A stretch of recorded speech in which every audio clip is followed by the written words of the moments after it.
केंद्र व राज्य शासनाच्या केंद्र शासन पुरस्कृत प्रधानमंत्री कृषी सिंचन योजनेतील पाणलोट विकास घटक 2.0 अंतर्गत महाराष्ट्रातील 30 जिल्ह्यांमध्ये वॉटरशेड यात्रेचे आयोजन मृद व जलसंधारण विभागाद्वारे करण्यात आले आहे। यामध्ये 27 फेब्रुवारी 2025 रोजी मूर्तिजापूर तालुक्यातील चिखली कादवी गावामध्ये वॉटरशेड यात्रेचं आगमन झालं। वॉटरशेड यात्रेत व जलसंवर्धन अभियानात जास्तीत जास्त नागरिक व महिला या मोहिमेत व या यात्रेत सहभागी व्हावं असं आवाहन करून जिल्ह्यातील गावे जलसंधारण व कृषी सिंचन होण्याची गरज असल्याचं प्रतिपादन आमदार हरीश पिंपळे यांनी केलं आहे।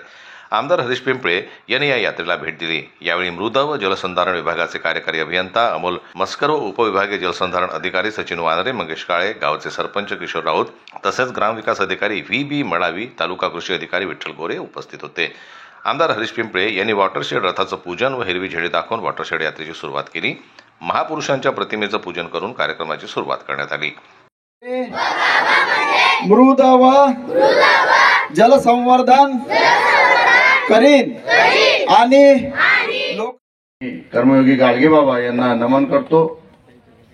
आज महाराष्ट्र शासनाच्या वतीनं आणि माननीय पंतप्रधान नरेंद्र मोदी यांच्या संकल्पनेतून मृद व जलसंधारण, शेत हिरवेगार, घरोघरी आले सौख्य अपार, म्हणजे सुख सगळ्या घरी आलं। जर हिरवेगार शेत असलं तर सगळ्याच्या घरी सुख येते म्हणतात। अशा वॉटर यात्रेच्या या कार्यक्रमासाठी उपस्थित सगळ्यांना माझा नमस्कार। खरं तर आपल्या सगळ्यांनाच माहित आहे, जल ही जीवन आहे, म्हणजे पाणी हे आपलं जीवन आहे। पंचमहाभूतानं बनलेलं आपलं शरीर आहे आणि पाणी जर नसलं तर माणसाचे जगणं कठीण होणार आहे।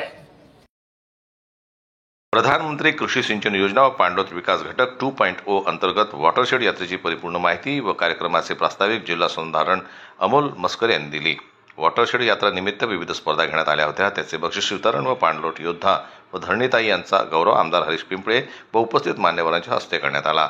त्यानंतर साने गुरुजी कला व सांस्कृतिक क्रीडा बहुउद्देशीय मंडळ पातूरचे संस्थापक विशाल राकोडे द्वारा लिखित लोक कला व पथनाट्य जनजागृती कार्यक्रम लोककवी सागर राखोंडे यांच्या नेतृत्वाखाली महाराष्ट्राची लोककला वासुदेव गोंधळे यांच्या वेशभूषेतून, मनोरंजनातून आणि लोकगीतातून वॉटरशेड यात्रा व पाणलोट व कृषी सिंचनाबाबत जनजागृती करण्यात आली।